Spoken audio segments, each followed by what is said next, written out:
that Spurs now may be in for him, Kate. I mean, how good a signing would that be for sort of Big Angie's revolution? I love him. I think he's a magnificent player, but he's just so injury prone. I mean, I went through his stats the other day on my channel, and it's just unbelievable the amount of football he's missed. After watching the Euros at the weekend, I would love for us to go out and sign Toney and Eze. For me, those two walk into the team and make us so much better, particularly sort of attacking wise, which is where we was so poor last season. As much as, like I say, as I rate Neto, I just think it's too much of a risk. He literally has had the most horrific injuries, and they've played his whole career. So I think for the money you're going to pay for him, it's too much of a risk for me. I don't know if Henry agrees, but he is a brilliant player, but yeah, not for me. He's fantastic, but it's £65 million. That's a big chunk of our budget gone for a guy that he misses 16 Premier League games a season. We'd fit in well with Benton Core because he misses a lot of games as well. Share the spoils. In general, I don't think we're going to sign Eze. I think we're going to get Desiree Doué. I think Eze's coming in to be a wide player because the problem we've got is we've got more 8s than, London Liverpool straight on a Friday night, but we've got no 6s. Right? We got flipping so many 8s, it's unreal. We've got Bergvall and Benton Core and Sarr and Eze, if he comes in there, no one's going to take Maddison's spot, so he's coming in to be a wide player.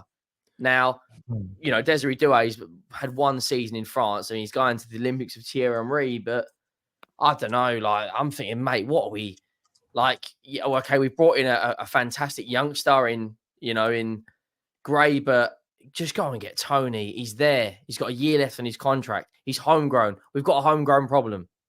We create so many chances. He'd get 20 league goals a season in that Tottenham team easily. The amount of chances Richarlison wastes, but I can see him going to Liverpool.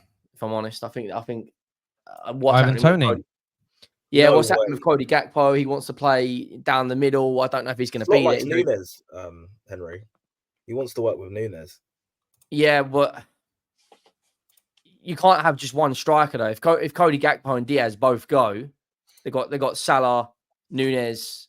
I think one of them will go. I don't think Liverpool will let both, especially after the tournament Gakpo's just had. I think he'll go in there and back his chance to. He wants to play. He wants to play striker for Liverpool. Then they're not going to move. I mean, Nunes is having a great Copa America as well, so it's great for them. True.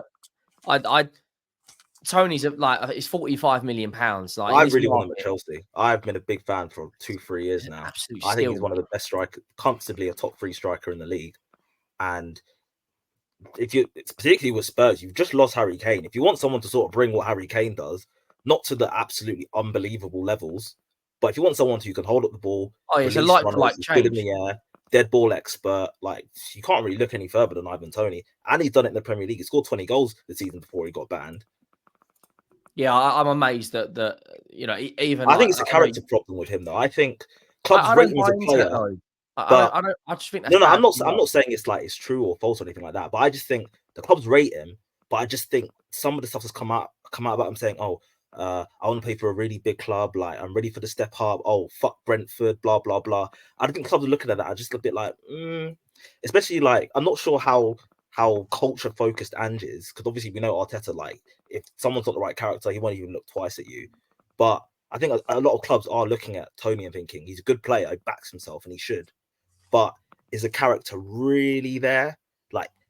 With all due respect to Spurs, he can be saying fuck Spurs in a couple of years if Real Madrid or Bayern Munich or Man City or someone looking at him. So I think it's West Ham, anyone.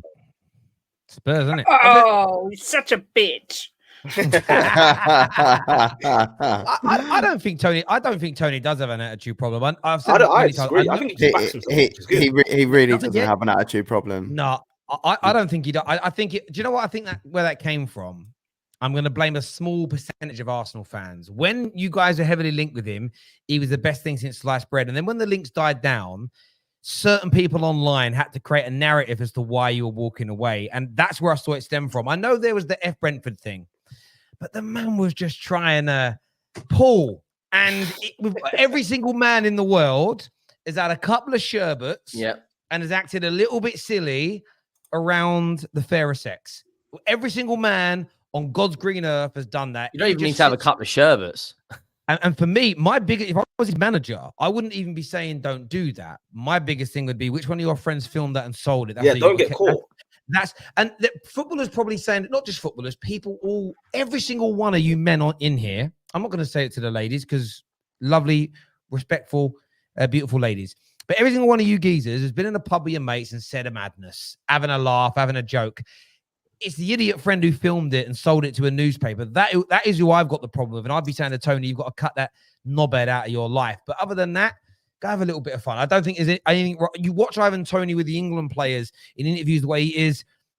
There isn't even, look, he's a stunning looking geezer, I think, as well. But he's a Premier League footballer who's rich. There isn't an ounce of arrogance about him, in my opinion. He backs his ability.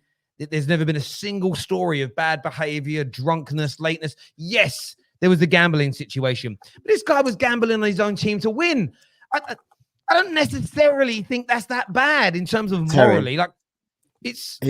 Terry is one of the most humble people you'll ever meet. His family are brilliant. He's brilliant. Honestly, he's one of the nicest people you'll ever meet. It's just, as you mentioned it before, the media, the way they want to spin things, to suit narratives. That's what happens. I just think the English media just hate confidence. I have no idea why. Because you see the same thing with Jude Bellingham. Jude Bellingham's a brilliant player. He backs himself, and he has got every. I tell you why they do. The media but I tell you why, Roy. And I'll tell you why, Roy. Most journalists, I'm not all. Most journalists were the geeky. They were think of the in-betweeners. They were the Wills of this world. They were Will from the in-betweeners growing up, right? So they're geeks. They're a little bit nerdy. They're socially quite a little bit awkward, and they see a confident man, and there's almost I feel like they regress back to being a child going, oh, I didn't get picked for the football team. And I think that's what it is. I think they're geeks. I think they're the geeks, but because they kind of run the newspapers, they sort of attack people that are confident. That's all I think it is, because again, with Jude Bellingham, I hear Jude Bellingham speak, and he is one of the most articulate, level-headed young men I've ever seen in football. How he gets any stick is beyond me. It is absolutely beyond me that people give him stick. It's absolutely crazy. Before we move on to the quiz, you're one of them, Terry.